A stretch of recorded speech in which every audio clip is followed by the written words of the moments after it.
ជាអំរុំទូនមានព្រៀនប្រដៅលែបងកំឡាំងមិនកិនត្រូវចំណាយពេលវេលាប្រកងាយទៅបងរៀនដើម្បីកូនខ្មែរបានគុំថ្កើ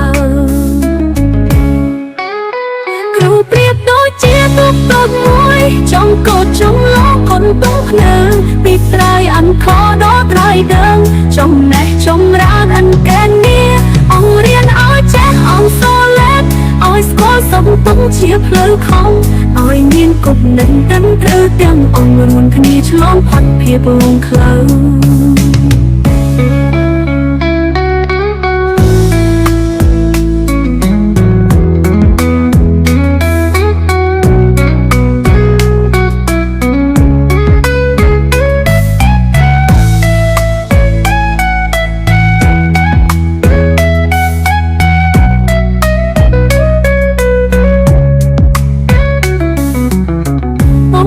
ប្រាំងខែបានពេញទូ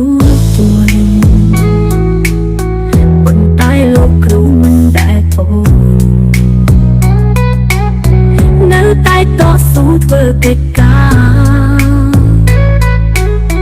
តបស្នងសងគុណប្រទេសជាតិតំណោញើសជាផ្លែស្រស់ស្រស់ឲ្យកូនខ្មែរក្រុមជន់ផ្លែស្អាតមានសិលធម៌ល្អក្នុងជីវិតដើម្បីជាពលរដ្ឋថ្លៃថ្លាវិញអូគ្រូបងរៀនអ្នកសាសនាដៃគុណធម៌ប្របីប្រសើរមិនហ៊ានស៊ូលោកបងចិត្តសន្តាញ់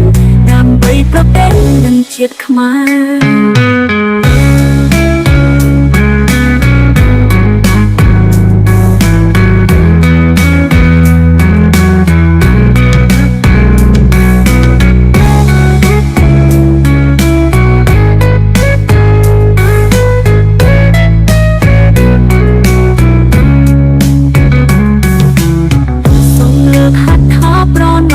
គុណគ្រូ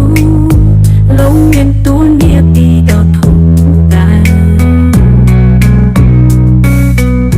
ជាសរស្នំនាំកូនខ្មែរឲ្យរីកចម្រើនគ្រប់រូបកាលប្រការ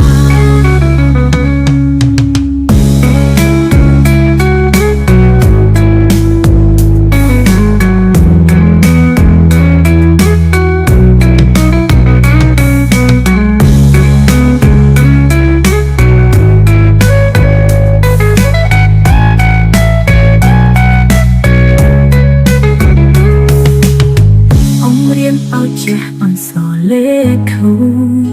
ប៉ុន្តែលោកគ្រូជាផ្លូវខំ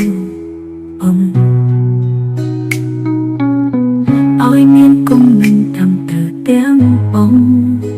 រួមគ្នាឆ្លងផុនភាពលំខ្លៅ